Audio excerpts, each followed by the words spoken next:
Chloe. Good morning, Matt. How are you? Oh my goodness, I'm wonderful. We're in a winter wonderland. Yes, it's Even though windy out outside it's there. like 50 degrees. Like It's it's 50 not, degrees, yeah. but it's Oh, windy, so that's like winter, right? yeah. It's all just gonna hit us. It's all just gonna hit us at once. It's all just Yeah, gonna be like, boom, winter, yeah, which is fine. yeah. Which is fine. You know what Uh, else it is? uh, what? I'm sorry. You know what else it is? What is it? It's Hanukkah. It is Happy Hanukkah. Happy Hanukkah. Oh, you Hanukkah! have your menorah shirt I on. do, and these, I don't know if you can tell, but these candles are lit. Hold on, let me see Yeah, if I can. we can't really tell that, Let me see if I but now that can. you've said it, I can see that there is a faint glow, There's a little bit of glow. a little bit of a glow, a There little you bit of a go. glow up there. There you go. That's My awesome. What? Yeah, what night? face. This is what night? I believe it's the 6th. Yeah, because it started on Sunday. Yeah. Mm, Oh man, maybe. I have a real hard my time mother keeping would be track of ashamed of me. holidays that like change every year. Like I never know when Easter is coming. I can't It keep started like November 28th and it's yeah. done on the 6th, Okay. according to the Goog. The Googs. According to the Googs. Baby. So Happy Hanukkah. yeah, that's awesome. Yeah, I've never celebrated Hanukkah, but Yeah, I think it's great. it's great. Well, I would so like to in get more terms into of it. like in terms of Jewish holidays, it's actually like not that important. It just Hmm. happens to be like because it's around Christmas time, it's like the Yeah, Christmas analog. Or yeah, yeah. analog, but is that the right word? Anyway, it's their Sure. winter holiday where they give Right. gifts. Yeah. So, Yeah, happy Hanukkah. happy Hanukkah. Um, are you have you done any wintry type activities? Like, I mean, it's only December 3rd, so I mean, Oh, yeah. we're just coming off of Thanksgiving. Yeah. Have you done any And winter. holiday shopping? Oh, yeah. I actually it was really funny because I was going into anthropology to get a Christmas gift for my friend, and I had an idea. I was like, I know I'm sorry, exactly what what I want. store? What store was it? Anthropology, Oh, which what is a is that? What very is that store? it's a very dangerous place. It has everything good and soft and Oh, good smelling. It's like it's very much geared towards women and like mm-hmm. upper middle class type like, and everything is soft, everything smells good. They've got candles burning all over the store the whole time. It's That's mostly dangerous. clothing, but they also have like home goods and nice little dishes and like, you know, those mugs with your initial on them. Oh. And then they also have like a they'll have like some books and journals and games and stuff like that, but then they also have a furniture offshoot you can order. Pickle Jar Comedy asks, I wonder Did what you their know that? candle budget is. Also, good morning, Pickle Jar Comedy. Good Thanks for morning. tuning in this morning. It's Probably far insane. too much. Well, so I what I learned was, and they sell all of these candles, of course. Well, of course. But what I learned was it smell. One of the things that people say about anthropology is that it smells really good. Hmm. And I read a whole article about how the way that they do that is Hmm. they light a bunch of different candles all over the store. Uh huh. And so because they're different candles, as you move through the space, Right. you go from one scent to the next. So like your nose doesn't get used to it. Hmm. And so it always Interesting. smells good in the whole place. And so they're like, if you want your house to smell like anthropology, You have to you buy got to all burn these like candles. 6 different candles at once. Speaking of candles, Mm-hmm. and you know I'm a Trader Joe's Aficionado. aficionado. Yeah. And they do candles throughout the sea. They do different seasonal candles. And Yep. winter, honest to God, winter is from November to January is when Trader Joe's shines. Yeah. It's where all the good stuff is coming. Jingle Jangle is back, I which saw is that. I thought of you when I was in the store, and I was like, Matt's gonna be so happy. I'm so like we walked by and there was a huge like display of it, and it was everything. I was with Abby and we were, we do the shopping together, and it's, we're much more efficient that way. When I go by myself, I just get ragey. Yeah. Because people don't know how to walk in a store. Like I loved when Trader Joe's had the arrows that you could only go up and down the aisles. Like that was loved that. Like that that is my type of shopping experience. Which is why I think I would do well in IKEA. Yeah. Like you have to go, but now it's just a free for all. Anyway, back to the original point. Their candles are fantastic, and this one is cedar balsam. Yeah. And oh my God. It Christmas smells so good. Mm-hmm. And it's even better, like you burn it for a while and then you blow it out, and then the smell just really kind of gets you. It's really great. I walked into the store. I walked into Anthropologie, and it was only half an hour until close, because I was like, I just need this one thing. I'm gonna be in and out. And then the salesman walked up to me and goes, everything is 30% off, including sale items. And I was like, oh no, I need more time. And so I was just like frantically running around the store being like, what are the things that I can, what do I want? This is not going to happen again until next year. So I ended up getting myself a candle. This is Tinsel and Spice. Ooh, Tinsel and Spice. Blue Capri. Yeah, so it's got some of the like Christmas tree smell, but it also has like some other like cinnamon and sweet stuff in there. This is really good. And then I got my winter cardigan. It's a long cardigan. It was on sale already, and then 30% off on top of it. It has pockets. It's very cozy. Did you get me one? I feel like I need more cardigans in my life. Cardigans are so good. I don't own a cardigan. I feel like I should. I know. You gotta have I know. I figure I'll wait till I'm a dad, right? And then I'll have like the cardigan, Yep. And then I'll go immediately from dad to grandpa. It's a very quick shift. Yeah. Pickle Jar Comedy is correct. Burning tinsel is not recommended. Don't burn that's tinsel. Toxic. Don't put it in the microwave. We've tested all these things, so you don't have to. Don't do it. Don't do it. Chloe has burned so much tinsel. I just want to figure out all the ways that you can burn tinsel. Because I'm obsessed with safety and also fire. Yeah, absolutely. I am really bad about shopping. I have a Secret Santa I'm going to on Sunday that I have not purchased the gift for yet. So I will be doing that probably tomorrow or the day of the party. It will be one of those things. Yeah, I mean, you could just get a set of winter candles. I mean, yeah, I'll just go to Trader Joe's and just get a bag put together a basket of Trader Joe's. Well, I'm going to do that anyway to bring to the party. I'm like, hey, do you want me to bring those any of those like little nice frozen things? Because Trader Joe's has so many like frozen apps and things. Mm-hmm. That's what we do on New Year's is we just do kind of an app. Oh, that's smart. Yeah. Yeah. So awesome. Well, we have a great show. I'm very excited. I mean, it's the first week of December. We're getting into the holidays. This is my favorite time of year. It's a nice cozy time of year. I'm very close to our. I was telling Chloe before the show, going into full nesting mode. Mm-hmm. We're working on getting our little one's room ready.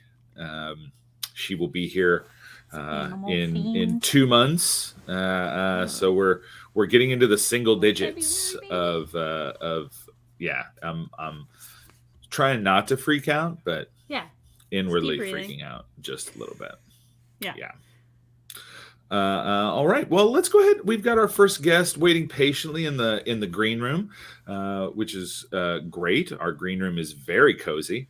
As you know, I say every week, we have a wonderful green room full of snacks and coffee and whatever our guests like to drink. We like to really just kind of cater it to our guests.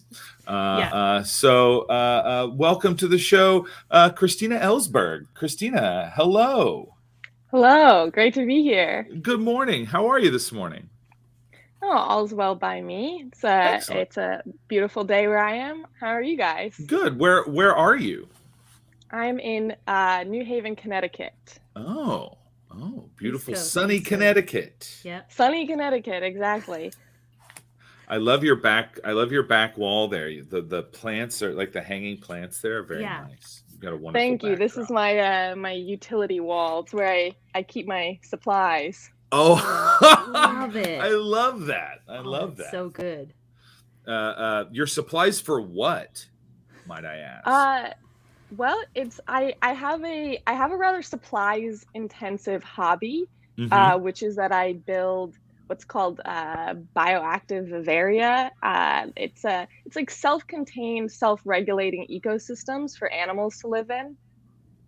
So I build them for my pets, for other people's, or just for beauty. Some of them are just beauty tanks, no livestock.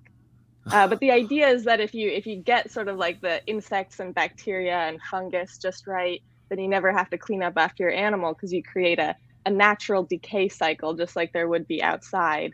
Oh, that's so cool. So, yeah, it's very useful. What kind of animals? I don't have that many animals right now. I have one extremely beautiful lizard, a crested gecko called Chickpea, and I have 2 quails called Herschel and Nancy, who are looking at me right now. Wait, you have quails? Yeah, I have quails in my 1-bedroom apartment. They're button quails, so they're about the size of hamsters, and they stay that size, and they lay tiny little eggs. They're like this. Oh, that is much so smaller, awesome. They're much smaller than what you. Yeah, it's more like that big.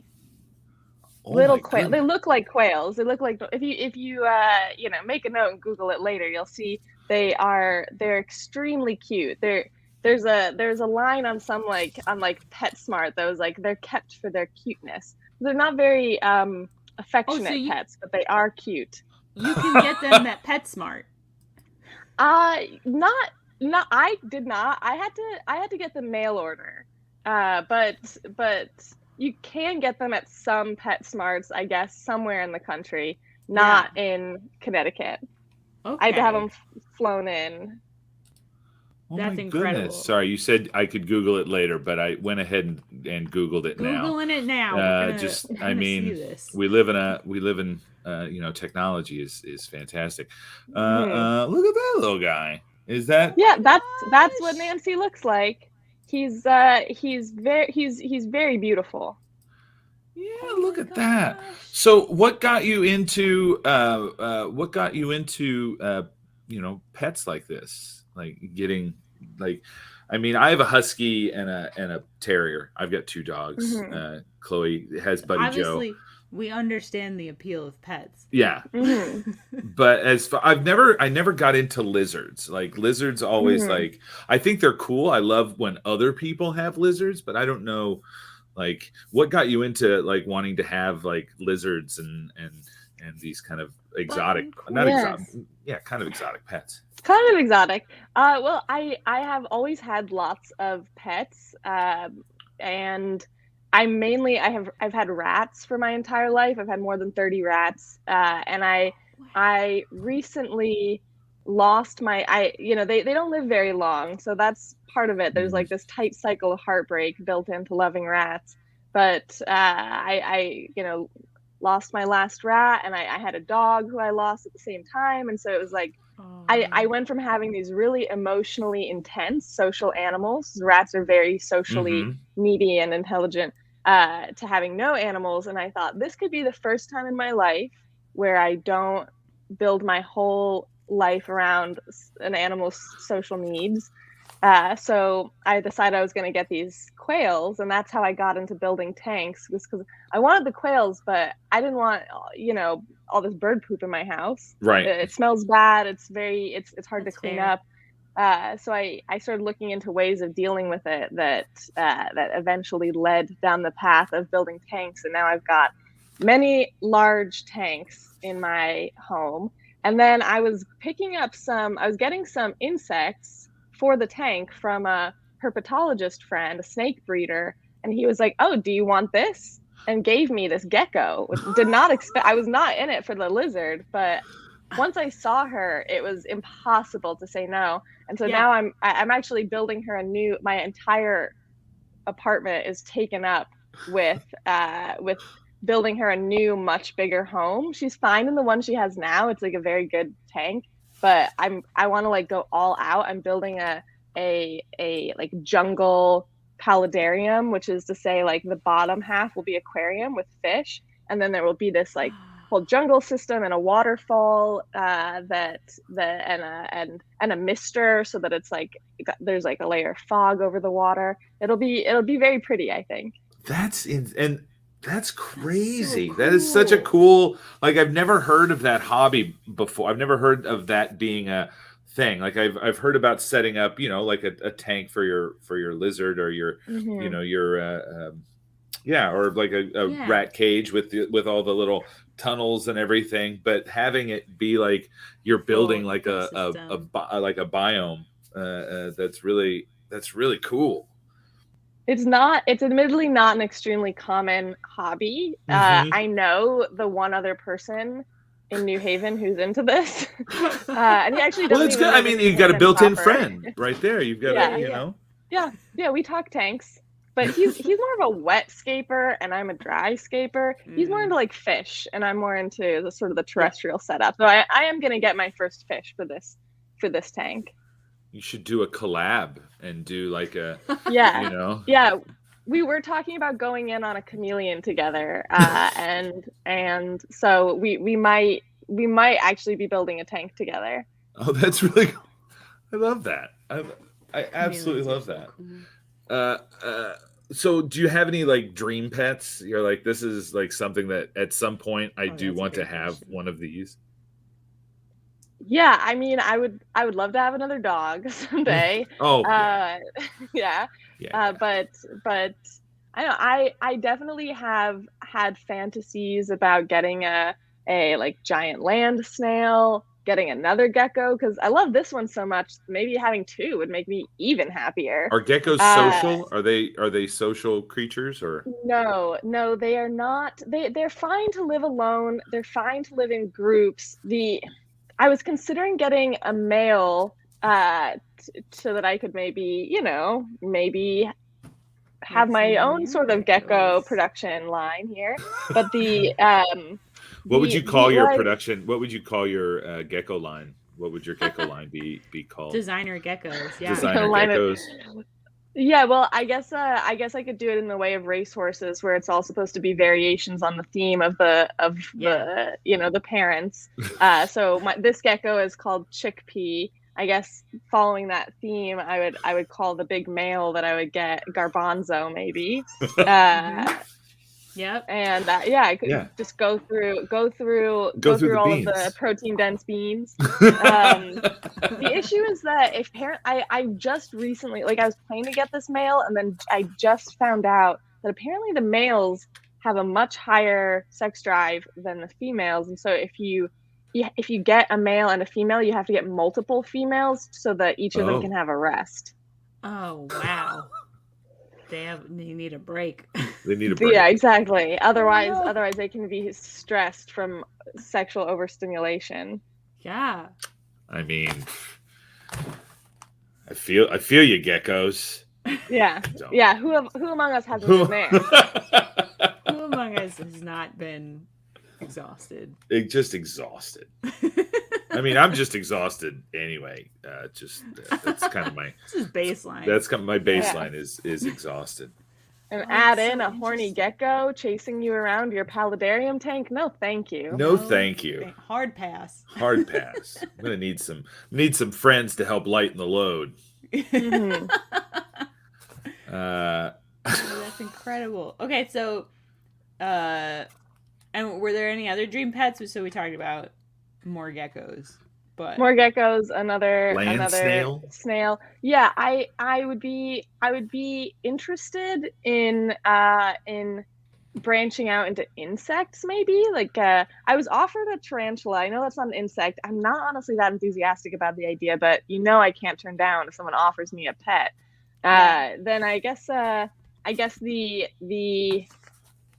like a leaf bug or stick bug. Those are pretty cool, pretty low maintenance. Yeah.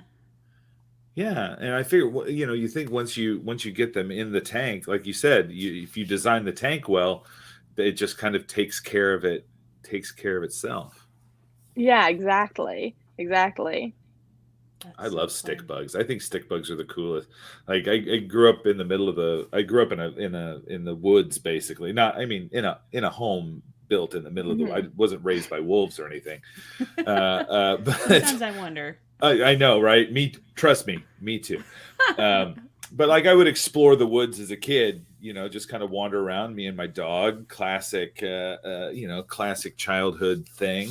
And like I'd love when you find those stick bugs that are like that long, and you're like, wow, like the crazy legs on them and everything. Yeah. Daddy long legs. I love those. Those are great. How big? So you said a giant land snail, right? How big like is 8 giant feet, in 10 snail feet? size? Yeah, I mean, I think that they get to be about like the size of my head. So that's pretty big for a snail. But here's the thing. I'll let you in on this. They are illegal to possess and sell in the United States, but lots of people do it. It's really just like a risk. If you're going to release them, they could, decimate the nation in a matter of weeks, if not days. So in the same way that like you can't have ferrets in California because a single breeding pair could like destroy the nation's entire agricultural economy in a matter of like 2 years. But that's a true. Is that a wow? Ferrets are very illegal in California, but there's this like underground community of ferret keepers who trade ferrets amongst themselves. And what they say is, we trust ourselves. We know that we're never going to let a breeding pair mate or loose into the wild. And so that's kind of how I feel about it. Is like I'm building a whole enclosure to hold him back. So that he cannot damage anything. I will keep him under lock and key. So what if he becomes sentient and I mean more sentient? What if he grows fingers and can get through? That's how would a snail ruin things, as it were? What can they do? Environment. I think that it's probably in the way of other invasive species. They outcompete native species for resources, and they can alter sort of the rest of the ecological makeup of the area by destroying this kind of plant and killing off this other kind of animal. So I don't know exactly what the risk is with these snails. Maybe, who knows? Maybe it's a disease risk. Maybe they're a disease vector I don't know about. But again, people do have them. Like I know of people who have them. I won't name names on the air, but we would not dox. We would not dox. We're a no snitching show. Yeah, we don't snitch. Yeah, we don't snitch. What do you think about the big cat people? Do you think you could ever get to that point? Like if you given a bit more space, do you think you would ever become Would you want a tiger? Would you want a tiger? Would you want to build an enclosure? Do you want? I have actually a lot of thoughts on this. I'll start that's what we're here for. Least controversial to most controversial. Okay. Least controversial. Good. I think it would be so cool. It would be so cool. I would love to have a big cat. Not gonna, because I'm not. It's already kind of like crazy that they let me have quails in my one bedroom. But even if I had enough space, I don't think that the line of work I'm going into would not support that many cow carcasses necessary to keep my tiger fed. But and I will say I grew up working with a lot of animal people, like, horses, cows, sheep, pigs, etc. And in my experience, if you the deeper, I'm very in the like animal breeding, trading, selling world. The more you get into the care and keeping of any animal, the more you start to resemble Joe Exotic, no matter what the animal is. I think that all like animal breeders and people who keep animals as like their profession, they fit into a certain set of archetypes, all of which are represented on the show Tiger King.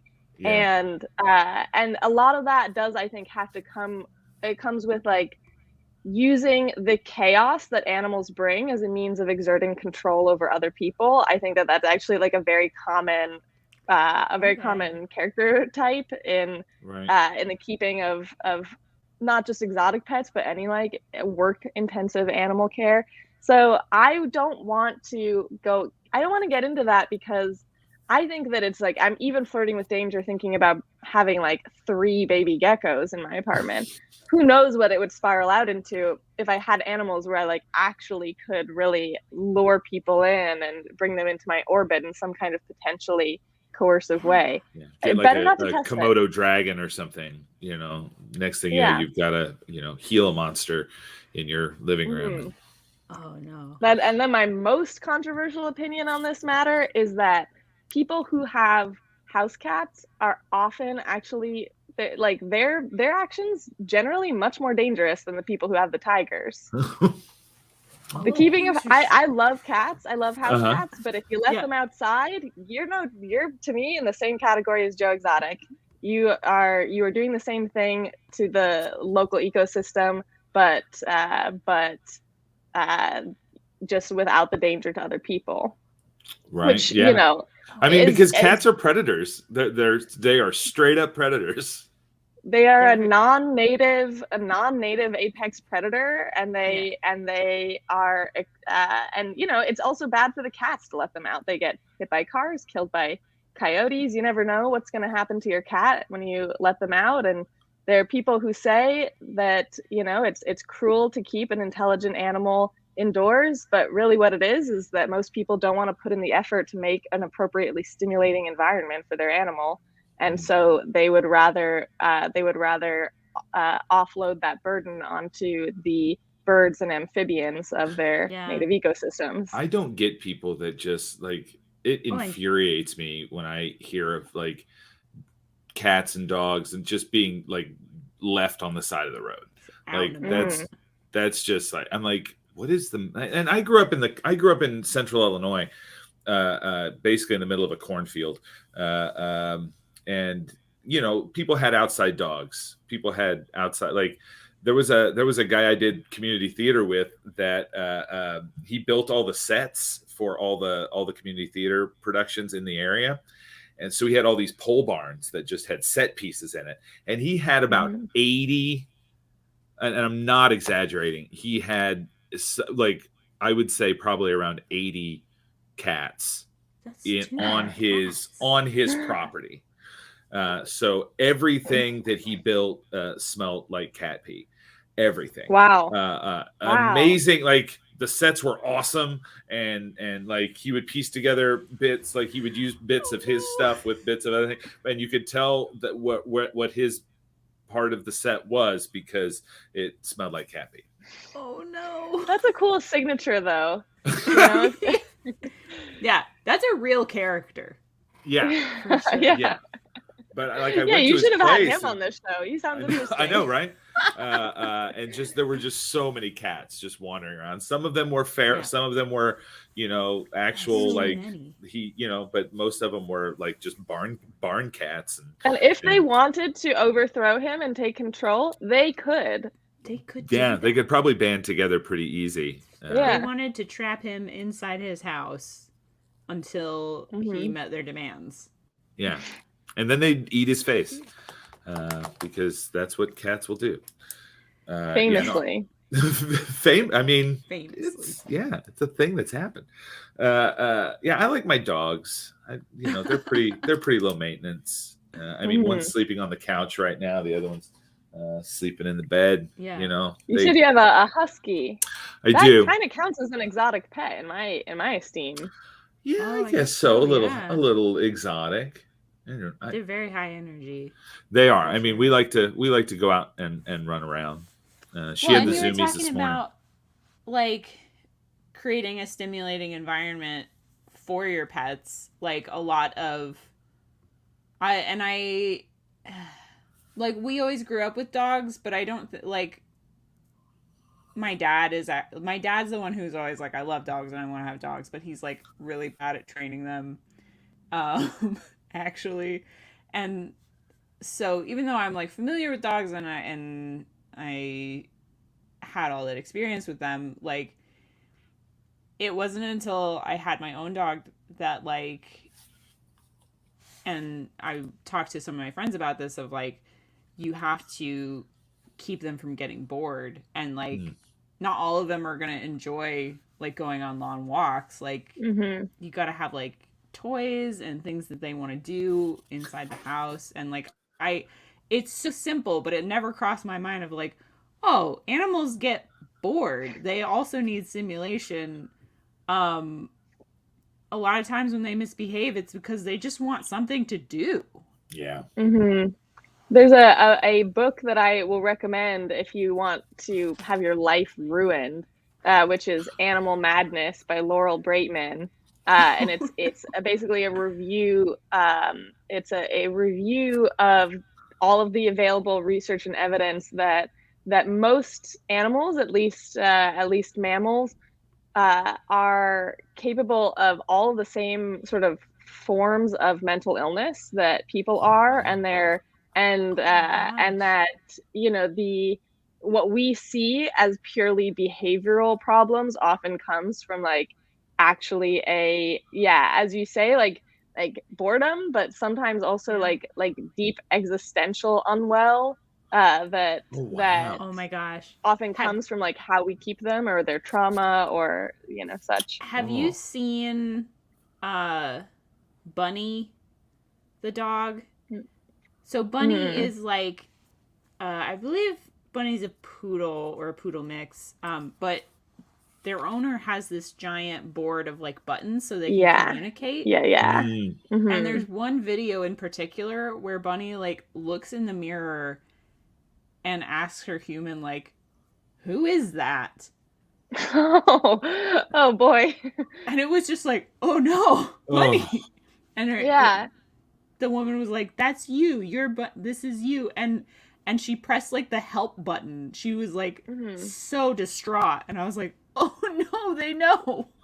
Yeah, they I think that we are coming we will never know, what's in the mind of an animal, and yet the more evidence we get, the more it says we are not doing a good enough job taking care of most of them.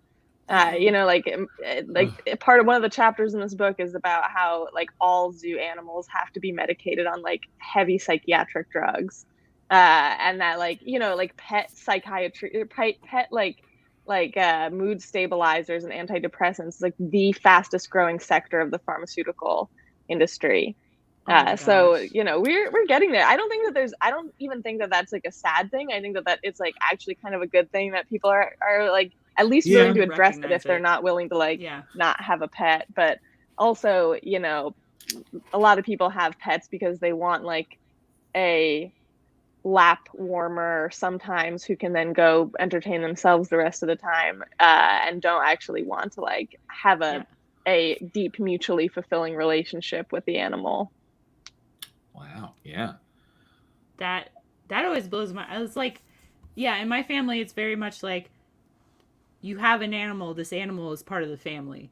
Yeah. Oh, yeah. Mm-hmm. I mean, I we've don't got our understand. first baby coming, but I mean, our dogs congratulations. thank you.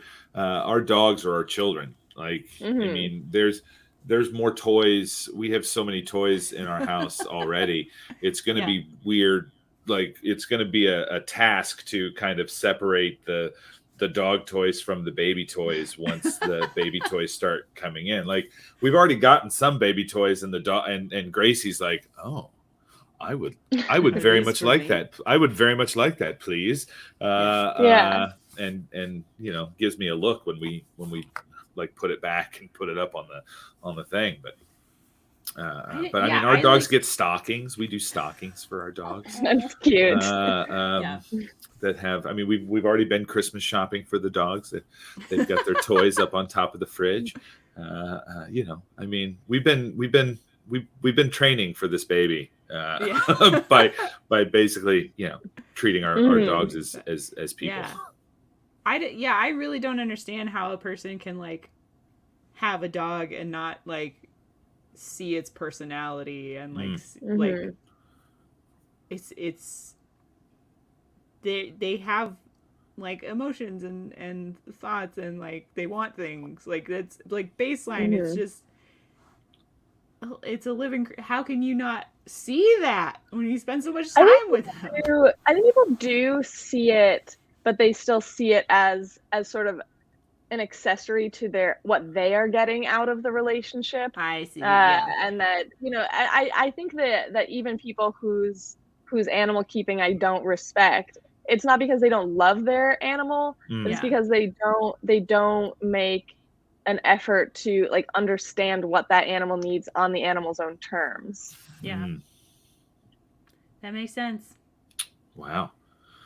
Well, Christina, if people want to follow you on the Twitter, we've got your Twitter handle there going across the bottom. What kind of things can they expect from your Twitter if they follow your Twitter? I'm in kind of like an upheaval moment with my Twitter because I'm sort of I'm in a PhD program and everybody else around me is using their Twitter to like as like sort of like a resume.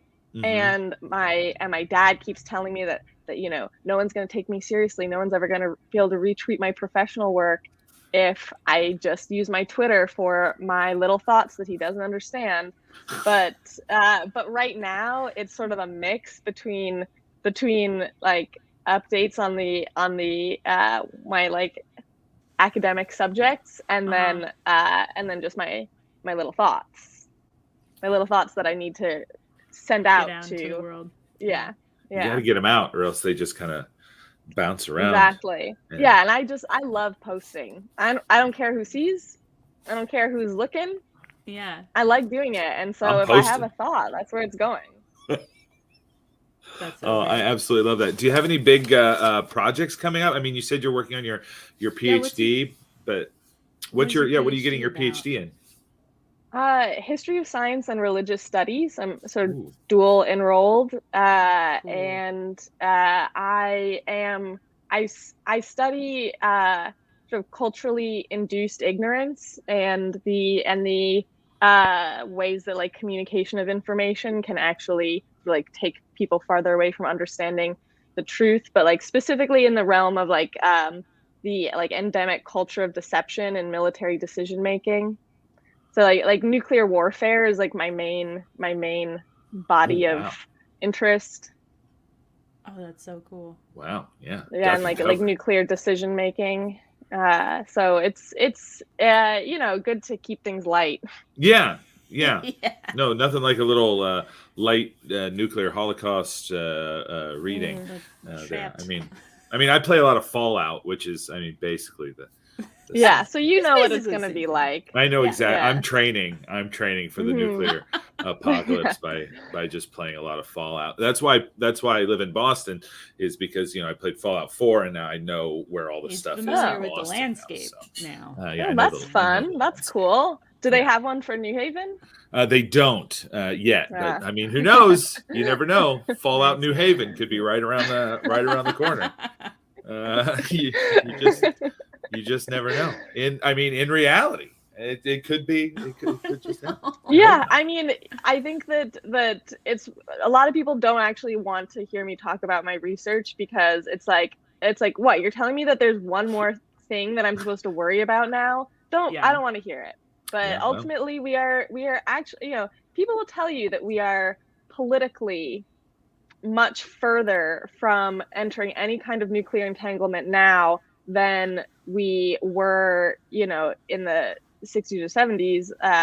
But the truth is, we are practically and tactically as close now to all-out nuclear warfare as we were then. We have just as many ICBMs aimed at Moscow and Beijing now as we did, at the height of the Cold War. And they are, in fact, our system is much less secure now because now we've got all these fancy computers and backdoors into them. So lots of things to worry about. We have a very, very poorly calibrated nuclear defense system. Oh my! So it is actually like something to worry about. Yeah. Good morning. Yeah. Yes. Good morning. We're just as close as we were back then to getting nuked. Yeah. Well, and it's like, it's one of those things of like, you really want to believe that the people in charge know what they're doing, and like, it's just you're like, all of history's greatest disasters are like, well, they kind of knew that something was going to happen, but nobody did anything. Mm-hmm. Yeah, they knew the Titanic was not safe. They knew that was a thing that could happen. I mean, it's not even really a question of like, do you trust the state? Or like, do you trust the president? Because people do, I think, have this idea of like the nuclear codes being locked in a briefcase that's handcuffed to the president's, bodyguard or whatever, and don't realize that actually there are as many as hundreds of people who, under certain circumstances, such as if the president's getting a colonoscopy or if radio signals are out, which happens at least twice a day in certain parts of the world, there are as many as hundreds of people who have the authority to launch a nuclear first strike. And it's actually much more likely, in my opinion, it is not going to be politics that are the issue. It's going to be an accident. There are so many accidents waiting to happen. And the state of the like nuclear superpowers sort of like autonomous response systems make it almost impossible for anyone to tactically understand whether a mistake has happened, because we just respond too quickly. We can, we could launch an ICBM in 15 minutes and have it appear, and now we actually could have it appear in 15 minutes at the intended target. Half an hour is actually, I think, arguably not enough time to understand what is actually happening if there is, for example, an accident, or if one of our own bombs goes off at one of our bases. We have really no system of judging whether that was an enemy attack, and so our policy is to proceed as if it were. But we just have like a bunch of 19-year-olds who are flying these planes, and so it's just up to them to never make a mistake. Who makes mistakes at 19? Nobody. Fine. No one does that. 19 is the golden age where you make zero mistakes. None of them. Yeah. Well, Christina, thank you so much. Yeah. Thank you so much for joining us today and chatting with us about exotic pets and nuclear disasters. I learned so much on such a range of topics. Yeah, this is a very exciting day. Yeah, it's definitely a bones day for information. Well, thank you for having me. Yeah, and have a great rest of your day. You too. Okay, I hope all goes well. Yeah. Bye. Bye. Oh, fantastic. Terrifying, but fantastic. But you know what? I'm excited about those giant snails. I didn't know snails could get that big. Yeah, and just wait till after the nuclear strikes. They're going to get even bigger. They will have the space to grow They'll soar as high as their little snail hearts desire. Do snails have hearts? I don't know. They have to. I mean, right? do they? I'm sure they knows? do. Who knows? I'm sure they do.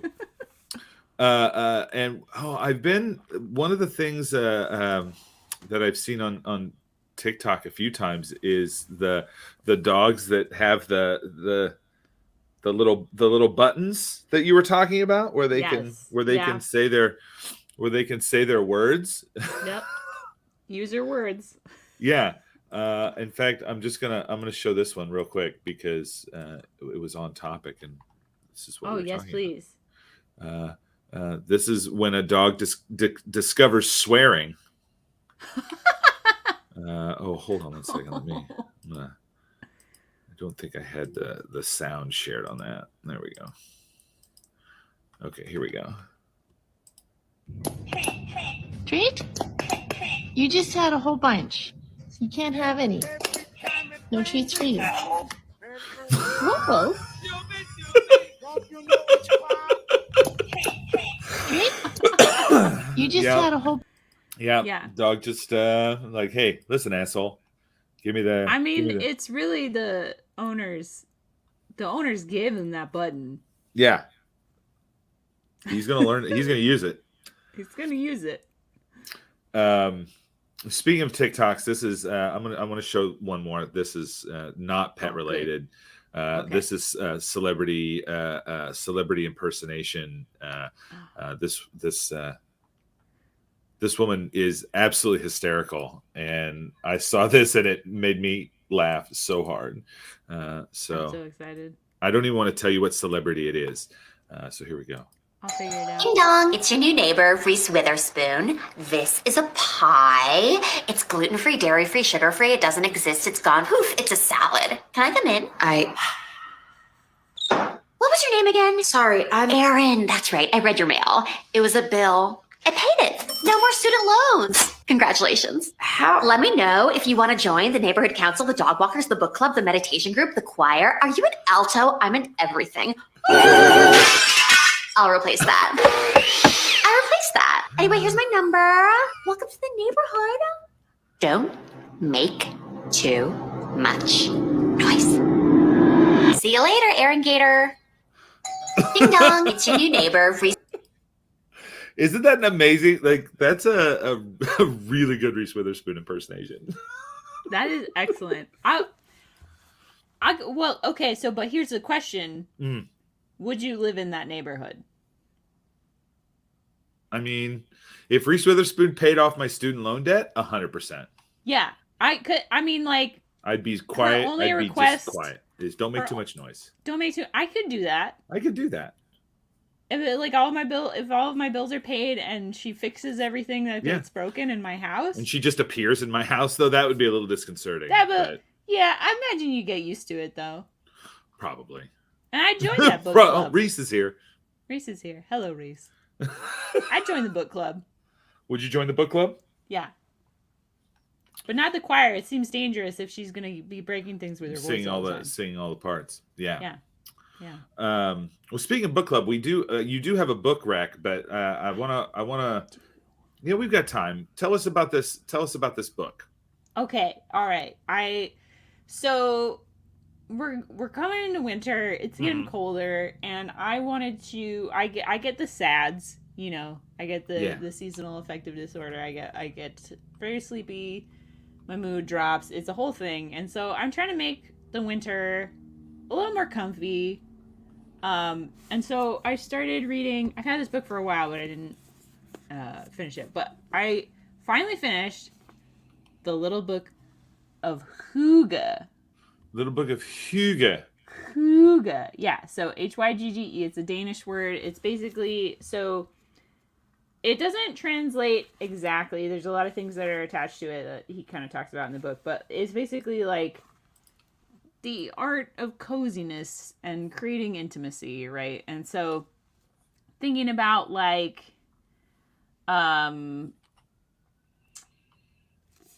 if you think about being cozy, right? You got like really warm socks, you've got a nice little cardigan, you're sitting by the fire, you're hanging out with your friends. Maybe you got a hot drink. There's like maybe a candle somewhere. Like, kind of just creating a nice, cozy, warm, happy environment. And it's also very soothing. So I was listening to the audiobook, and the guy that wrote it is Danish, and he's the CEO of the Happiness Institute. And it's very soothing. It's very Hygge to like listen to his book and do some cross stitch and just like have a Danish man talking to me. You were gonna say and have a Danish. I love Danish. You could also have you could have a Danish while listening to the Danish. Yeah. It's very important part of Hygge is pastries. But I've got the Hygge Manifesto right here. And it just helps me, it'll help you, like, change your perspective on winter a little bit. Because winter is a very good time for Hygge. What's weird is I put the link to this in the chat, and it says the little book of Lykke, and I want to make sure that it goes to the... Okay, so it does. He has he has 3 books now. So that his second book, which I'm also in the middle of reading... The little book of Lykke, which is a Swedish word for basically happiness. Oh yeah, they're both here. Cool. It talks a little bit more about like a little bit wider scope in terms of happiness and like different happiness statistics and different things that people do around the world to create community and create happiness and create this good feeling and positivity and stuff like that. Need a little bit of that. I love that. It's very interesting. A lot of it comes down to like make yourself comfortable and hang out with your friends. I mean, I love that. I love those tenets. It seems so simple, but like, and especially in America, we've got like this grind culture thing. Yeah. In Denmark, like, if you work past 5 o'clock or if you work on the weekend, you're a crazy person. And like most times, people with kids will leave the office at 4 o'clock because they got to go like pick their kids up or take care of them. And it's like, this is good and normal. And I'm like, yeah, we should do more of that. We should do more of that. Nope, let's work ourselves to the bone. To the bone. But so the Hygge Manifesto, it talks about atmosphere, presence, pleasure, equality, gratitude, harmony, comfort, truce, togetherness, and shelter. Excellent. Nice. It's a very cute book. Oh, I love that. And I thought I'd share a couple of Hygge terms. So Scandinavian people really love combo words. Okay. Give us a combo word. Fredagshygge. Fredagshygge. So it's Friday hygge. Okay. After a long week, you like curl up with your family on the couch and watch your favorite show, have a hot drink, and just have like or read books. Just have like a cozy time with your family at the end of the week, just to decompress. That's going to be the new name for this show. Is Fredagshygge. Fredagshygge. Yeah, I love that. Okay, hit us with one more, and then we're going to bring our second guest on. My other one, my favorite one, is Hyggekrog. Hyggekrog? Hyggekrog. Yeah. So this is like a cozy nook. So like a cozy nook in the kitchen or a living room where one can sit and have a hyggelig time. A hyggelig time. I think he's just making up words. It seems like it. But you know what? I'm into it. Yeah, no, it's great. It's great. Speaking of making up words, this is what I call a transition. We're crushing it. I'm nailing it. I am Hygge transition.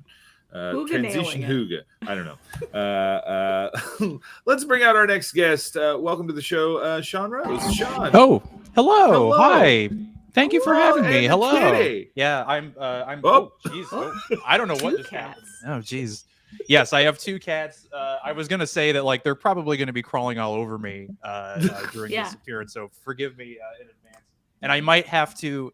What they like to do, because I've been working in the apartment for such a long time now. They have gotten very used to. They know when I'm on like a call or on the phone, So they will start misbehaving. Like I will see them out of the corner of my eye, like trying to scratch something or do something. And I can't do anything because I'm talking. Like if I'm on the phone with somebody, I can't do anything about it. And they're looking at you too, and they're like, they know it. Yeah, exactly. Dominance. And Do they're just like, something. and they're just like, and I'm just like, and I have to like tap onto something, or but they. Yeah. But you might see them crawl all over me during this. I apologize in advance. No, that's great. This is a pet. Yeah. This is a petful show. Great. Our first guest had button quails. Wow. And oh my a bearded goodness. gecko.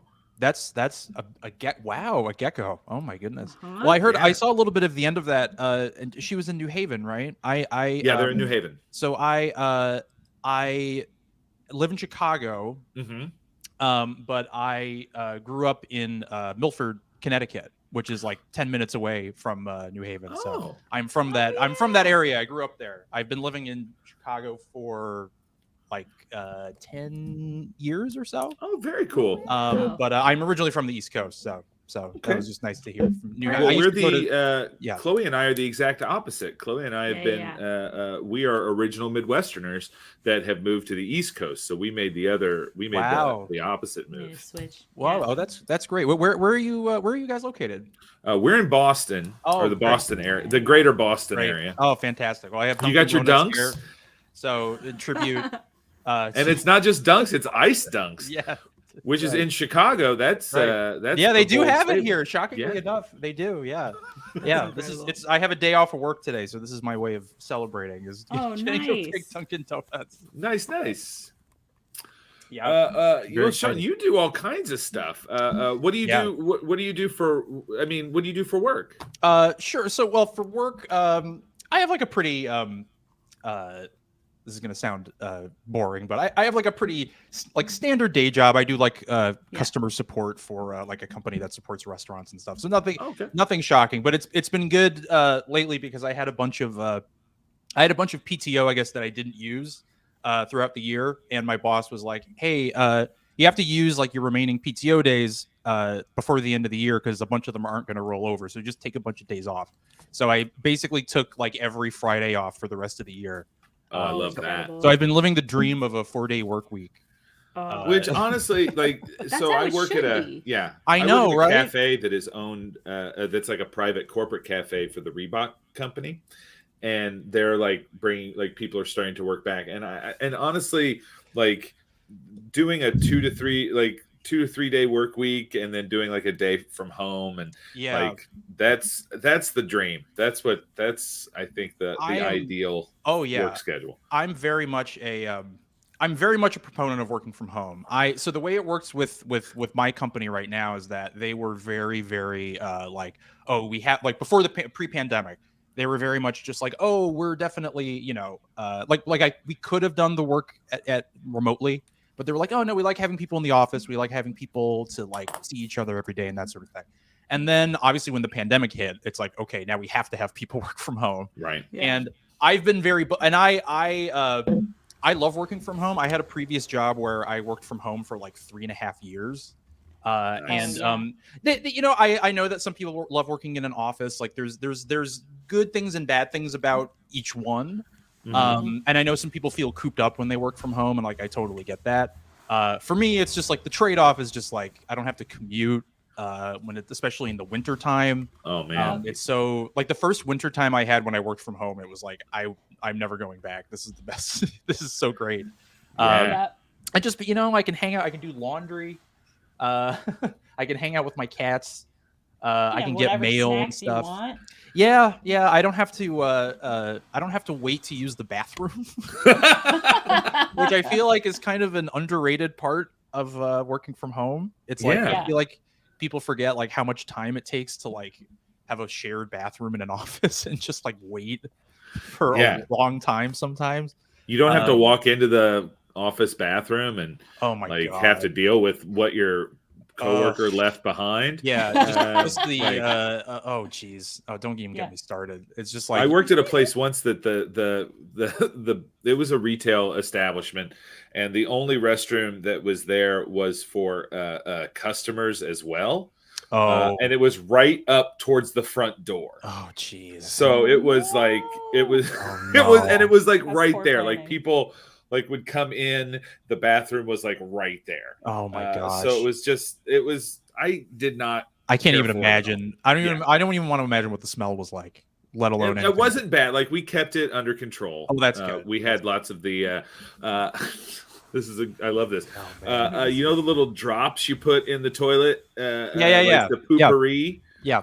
That's what we had. Oh, good. And Good. that actually Okay, works pretty well. that's I good. mean, That's good. yeah. You know. Oh, jeez, my cats. They got the This zoomies. is They have the zoomies. They decided to get the zoomies right when I started, and they're running around. Gracie had Gracie is my Oh, boy. husky, and she had those this morning. I took her out for a walk right before the show, and now she is. I'm looking at her now in the living room, and she is belly up on our couch, just taking up the whole couch. That's really just cute. living her best life. That's adorable. I love. I went to UConn, University of Connecticut, and the Huskies are the mascot, so I have them. So I love Huskies. Nice. Go Huskies. Huskies are great. Go Huskies. Yeah, it's but yeah, it's I've been working from home, and there's been kind of like talks about potentially going back into the office, and I'm kind of just like, I don't know about that. I mean, at least right now, I'm just like, I don't know if I feel safe doing that right now still, because obviously, not to be a bummer, but like the pandemic obviously is still happening. So it's one of those things dropped where that new variant. exactly right, and it's like, oh boy, it's like just dropped that hot new variant. Hot new variant dropped. I like to think of them as like album releases because it makes it less painful. Yeah, it's like a Beyonce album release where it's like, oh, shocking! Surprise! Oh my god, surprise! Surprise release. It's just a bad version of that. Well, I mean, if the pandemic has taught us anything, it's like we are perfectly capable of working from home and being just as productive. Yeah, there's no need for it. I mean, there's the social need of going in and interacting with your coworkers, but it's not necessary. And that's why I think, like, ideally, like for me, like, and I've told so many people this, it's like, for me, ideally, it's just like, I think it's great to have an office space, but I think it should not be mandatory. I think it should just be open. Right. It's like, if you want to come in and see people, you have the option of doing that. And obviously with the pandemic, you can kind of, it's probably better not to have as many people in an enclosed space for that long. Right. And and go with it. And if you feel like working from home, you can do that too. And I feel like it just, a lot of places just need to kind of, I think a lot of places need to wise up. Yeah. It's like, I think there needs to be a recognition that like the world changed, it's like things aren't really going to go back to the same way that they were before, and so there needs to be some. No, they really shouldn't. And so I think people need to adapt and kind of hit that. So it can be a little frustrating sometimes. Like when I read articles about like people who are like, we need to get everyone back in the office now, and I'm just like, oh geez, do we? Like, it's like it's like no, it's like we really don't. Like we don't. Absolutely not. Yeah. You just don't like sitting in front of your computer. Yeah. Which I mean, and I think for some people, I think honestly, some of it is also just like there are certain middle management types that want to feel more important, quite frankly, and be like, you need to be here so I can watch and see what you're doing. And it's like, no, I'm doing the same work. Like I'm hitting all the numbers. I can't show up to your house and berate you. Yeah, exactly. Right. Exactly. Yeah. So one cool thing about working at home too is you have time for side projects that you actually enjoy doing, which it looks like you have several. I do, yeah.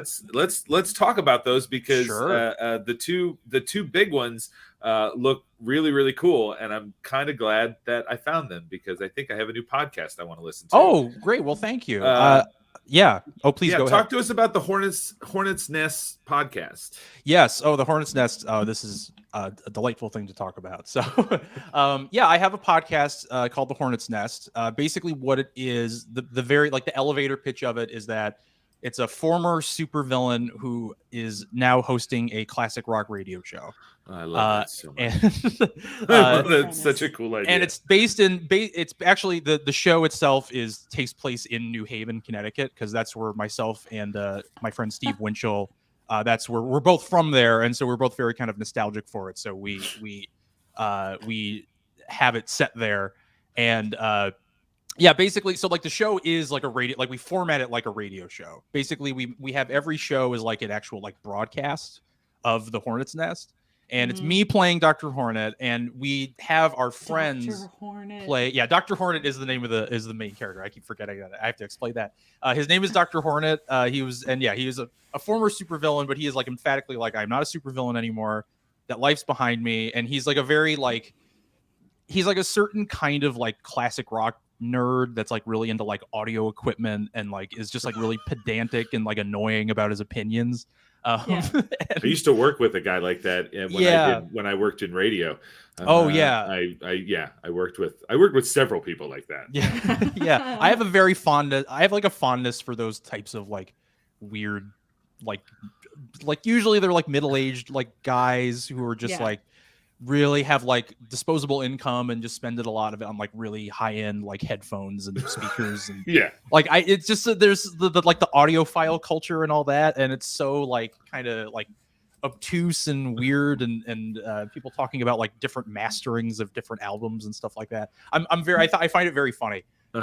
But that's basically what Dr. Hornet is, and like even though he's also a supervillain. He was previously a supervillain, so it's really fun. And he's also like it's also based on a lot of like I grew up with a lot of like East Coast radio, like Mike and the Mad Dog and stuff like that, like kind of like the like East Coast tude, you know, like it has that like that tude with where you kind of get into arguments with callers and stuff like that, right? And so there's a lot of that. There's a lot of that in the show. So it's the kind of show where it's like it's Dr. Hornet hosting the show, and then like sometimes a former supervillain will call in and like talk with them, and he'll play like deep cut like classic rock songs, and he'll get into arguments with callers. And we usually have like little stories in each episode, and it's really fun. It's so much fun, and it's we have a lot of really funny people who come on it and play callers and stuff.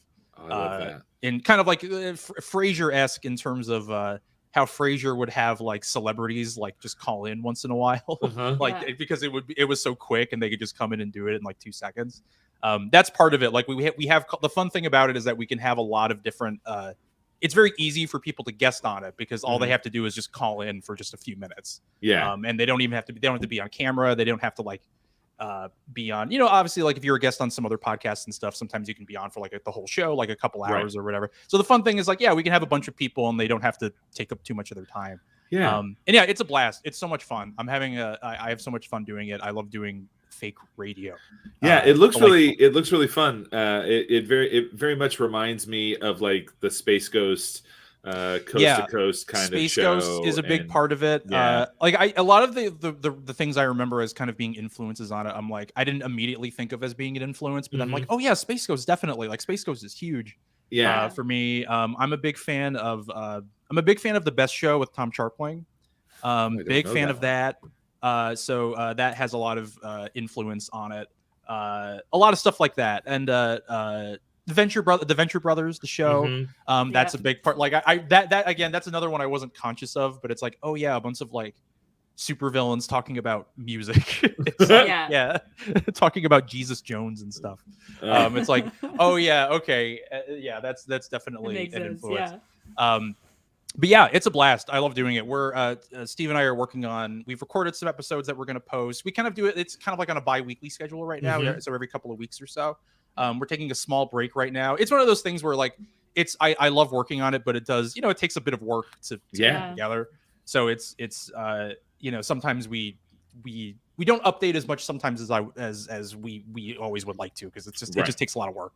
Absolutely. And it's he and I like editing it also and like putting it together and all that. I mean, that's the thing. You can sit and record and do that, and that's the fun part. And then the real tedious part, which is what has killed so many podcasts that I've had thoughts of doing, is that editing. It's tough. I will say that when I kind of got used to editing, I actually really grew to enjoy it, just because there is a part of it where it's like you feel like, well, one, if I say anything, because it's me like hosting it, if I say anything embarrassing that I don't like, I can just get rid of it. So I feel a real power of presenting myself in the best possible light.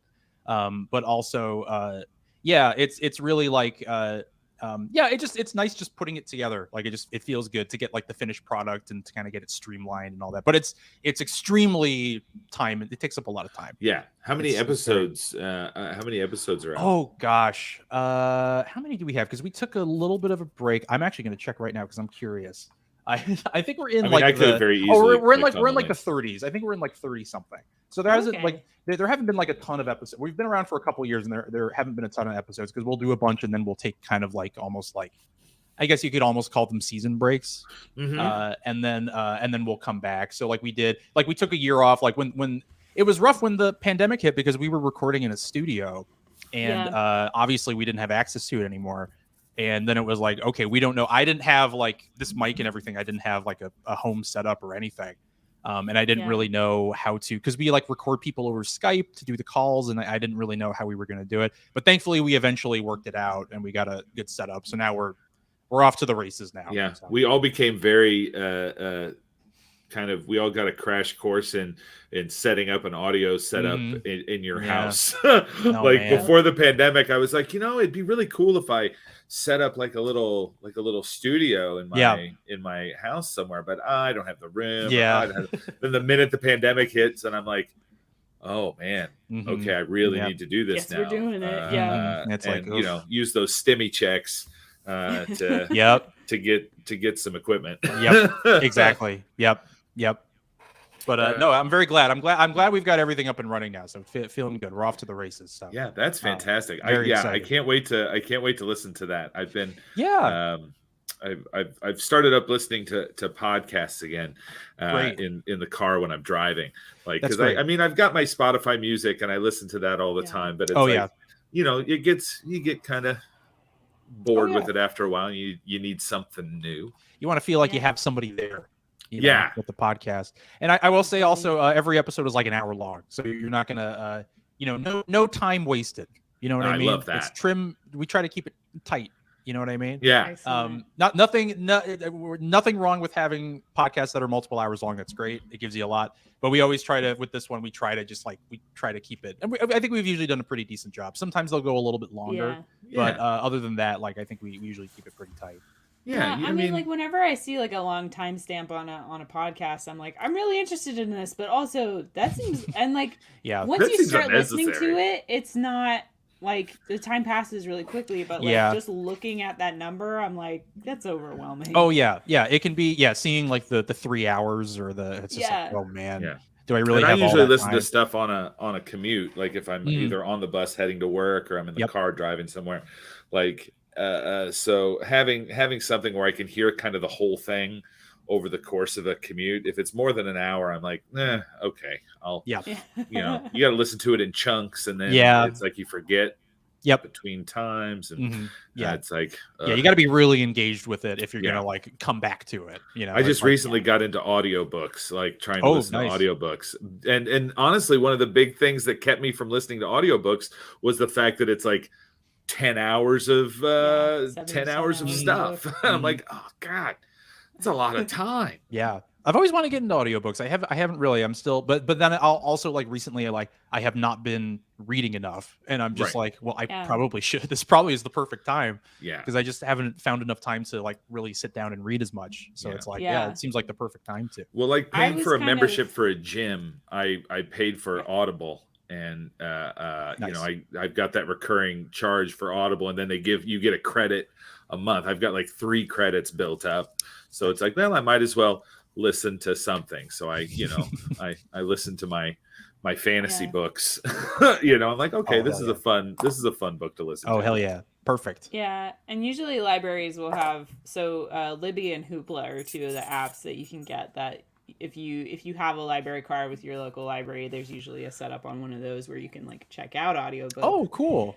And I was kind of, so I got a concussion this summer, so I was kind of like forced into audiobooks because like actually reading on a page made my brain sleepy. Right.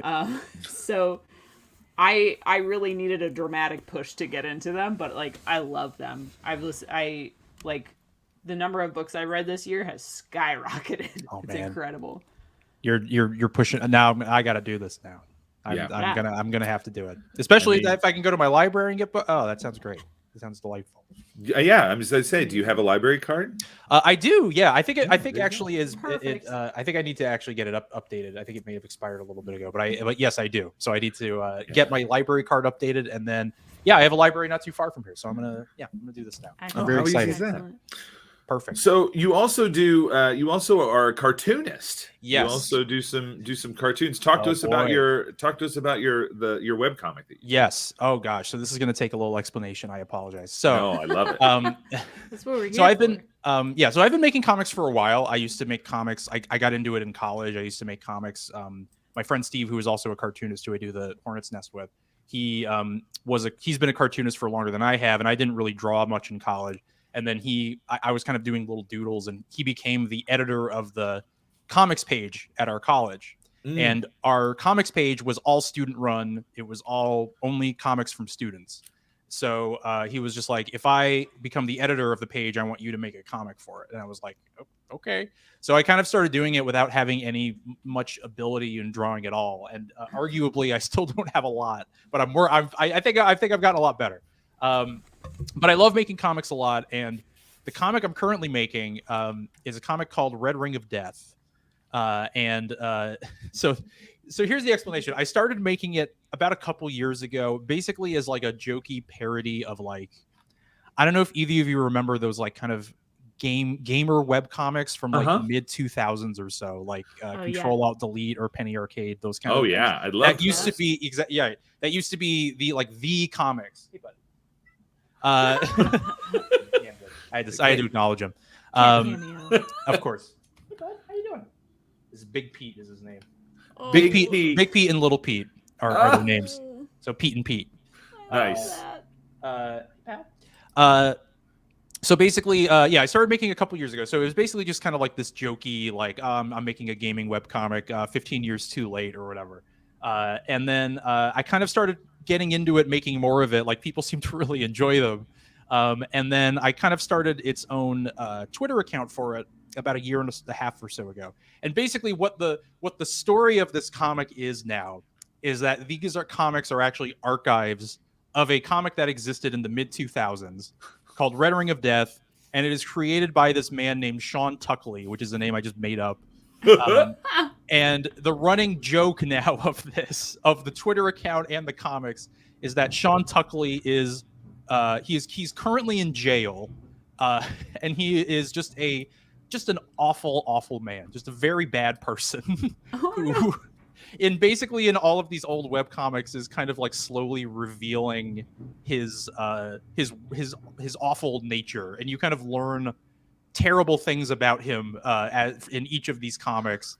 Like there's all these long things about like, and people will kind of respond to it almost like in character. People will like tweet back to it, be like, oh yeah, I remember when Sean posted this and it caused so much controversy on the forums, and I was on the forums and Sean banned me and all this stuff. So now there's all this like lore behind it, and everyone like plays along with it. It's so much fun. It's like one of my favorite things to do. And it's and basically I just get to make a comic that is just like bad. Like I don't have to worry about the comic being actually good. Like it's bad like in a fun way. Buddy, where are you going? I love I just read when I was doing prep for the show, which I do the night before and half an hour before the show. I was going through your Twitter and I saw the Hose Before Toads comic. Oh my God, which I thought I'm was sorry. Just hilarious. Well, I apologize for that name first and foremost. Yeah. At the moment I thought I was just like, I was like, but it was a different time, the mid 2000s. Yeah, well, it was 2006. Different time. That comic was. I got like an influx of followers out of nowhere. Like I got like I don't know where they came from, but I got like 400, 500 new followers, which for me is a lot. So I was like, I need to make a new comic that is like the most alienating thing I can do. And it's like, what else would be better than? Because all those old web comics would always make jokes about like Mario, like eating mushrooms and getting high and stuff. Like that was always like the go-to joke of like all those old comics. So I was like, okay, I have to do like a hacky Mario joke. And then it was like, okay, all right, I'll have to do censored toad genitals. Horrible, absolutely horrible. And I had a lot of people asking like, oh, do you have the uncensored version? And I have to be like, is there a reason why you like to see the uncensored version? Oh, I mean, my. Yeah. But yeah, there's a running thing. I did a running thing earlier this year. I did a running thing that Sean Tuckley was up for parole, and I had people do like guest comics, kind of in tribute, like let's get Sean out of prison. And I had been building up to this joke for a long time. I knew for like I set up a year earlier what his parole date was going to be, and I was like, Oh my I can't gosh. wait to actually do it, because once we get there, I'm just going to tweet on that day, Sean Tuckley has been denied parole, and just walk away and not say anything else. And that's exactly what happened. It was so much fun. I'm looking That's here incredible. the campaign poster for the Libertarian Party Yeah, nomination. I have a long thing that he ran to be the president in 2012 on the Libertarian ticket, and that didn't work out. And it's so much fun. Like basically every stereotype of like a terrible man, a terrible guy that like I know I'm kind of just like putting into this character. So it's really fun. I'm having so much fun doing it. It's a blast.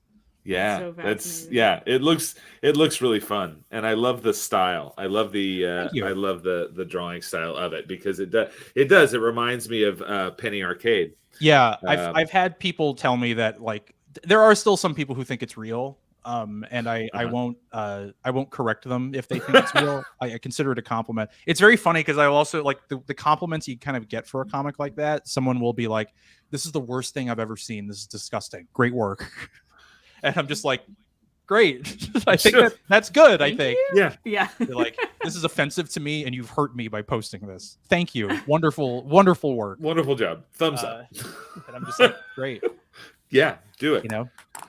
Are you going to release? Are you going to maybe do like? Have you ever thought about doing like a book of these? Like I have, yeah. I it's one of those things where I'm like, I don't have a lot of experience in doing that. I wouldn't know exactly the first thing in doing it, but I've been considering like a zine or something. I have a lot of friends who do zines. I think they're really cool. There's a pretty good like zine community here in Chicago too.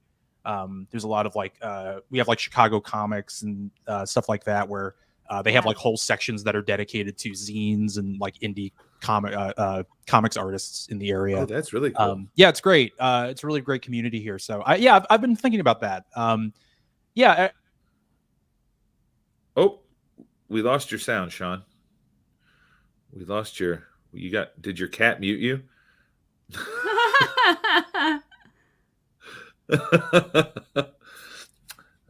Sean is working out some technical. Yeah, Mike got disconnected. There we go. Yeah.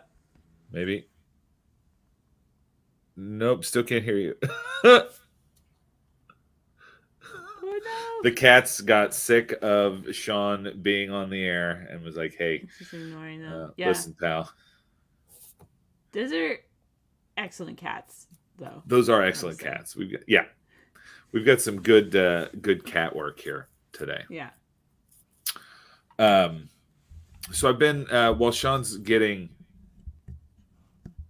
Yeah, he's gonna restart. It looks like he's gonna come back. He'll come back just in time to for the show to be over. For the show to be over, which is great. We'll stay on a couple extra minutes. Currently, let's talk about. We were talking about podcasts earlier. I'm listening to a podcast called Risk, which is amazing. It's such a cool storytelling podcast. It's hosted by Kevin Allison from I believe The State. Okay, he's back. Let's see. Sorry about that. Can you hear me? No, that's okay. Sorry about that. My mic disconnected. Oh no! Classic blunder. I apologize. Classic. I still think it was it was either Big Pete or Little Pete. Probably, yeah. And he's looking Big away or there, Little he didn't Pete. do anything. Yeah, one of them's just sitting there, so the other was distracting. Yeah. Yeah, they're running interference. I have been thinking like probably we'll make some kind of. I've been meaning to put a website together. It's mostly on Twitter right now. Well, pretty much all on Twitter. But I'm working with a friend of mine to actually get a website up to have like a full archive of everything because it feels like it's a long time coming for that. So that will be happening shortly. It looks like one of those comics that you would find in like a book of comic. Like I used to read.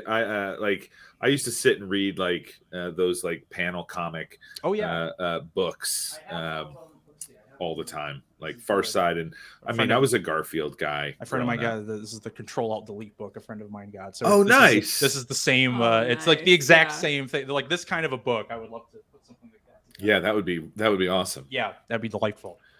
Well, Sean, we're getting close to the end of the show. Sure. Do you have any like shows or anything coming up, or sure. I'll say I have one other podcast that I do with my friend Stephen Ben. It's called the Last Best Babylon 5 podcast, where we just do essentially I'm just hanging out with them while we watch the show Babylon 5, which Steve and I have never seen before. I don't know anything about Babylon 5.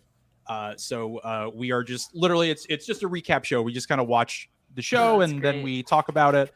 And we're having a lot of fun. I am enjoying the show. I know that there's like I don't know. I know about like Star Trek and stuff. I was in Star Trek, so it is. I find it very easy for me to get into Babylon 5 because it reminds me a lot of Star Trek. I'm having a lot of fun. We just started season 2 of the show. Out of how many seasons? There are 5. 5 seasons. And I know Babylon 5. The only thing I know about Babylon 5 is that there was like a 5-season plan in place for it. So there's like an ending that it's setting up, which is kind of neat. That's the only thing I really know about it. Otherwise, I'm just going in without any prior knowledge. But I'm having a lot of fun. So that's at Last Best B5 on Twitter. You can check that out. Last Best B5. And we'll have a lot more episodes of that coming up. So outstanding. Well, Sean, thank you so much for joining us today. Thank you so much for having me. I had a blast. Awesome. Well, hopefully we'll have you back and talk more about comics and all kinds of stuff. Would love it. All right. Have a great day. Yeah, you too. Thanks so much. See you later. Bye-bye. And there's the show. What a great show. What a great show. We did great. We've got shows tonight on 2MB. We've got another episode of Whatever It Takes with BJ Jeranyama. I think his co-host tonight is the incomparable Gwen Coburn. And tonight's topic is oceans. Ooh, I like it's going to be ocean. Ocean trivia. Yeah. Not OSHA. That's gonna be great. Ocean. Billy Ocean. It's all about Billy Ocean. It's all about Ocean's 11. It's all about the Ocean's franchise, yes. Fantastic. I do want to share real quick, speaking of franchises, before we go, I did an improv show yesterday with a dear friend of the channel, Ashley Volts, and Aaron Mabey. Oh, awesome. 2 very talented improvisers in the Boston area. And we're doing a show for like 4th and 5th graders. I think it was 5th graders. And we were playing my movie, which is one of my favorite improv games. It's a lot of fun to play. Yeah. But Ashley pitched a musical, Fast and Furious, another Fast and Furious franchise in a musical. When are we gonna get a Fast and Furious musical? I mean, it's just it's gonna be there. It'll get there. Yeah. All right, everybody. Well, have a great rest of your day. Chloe, do you have any final words of wisdom for us, taking us out today?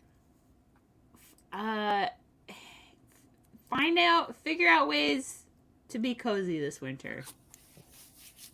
Get yourself a nice little cardigan, get yourself a nice candle, and just, spend some time being cozy. Spend some time being cozy. I love that. I'm going to go put on a sweatshirt right now. Perfect. See you next week. Goodbye, world.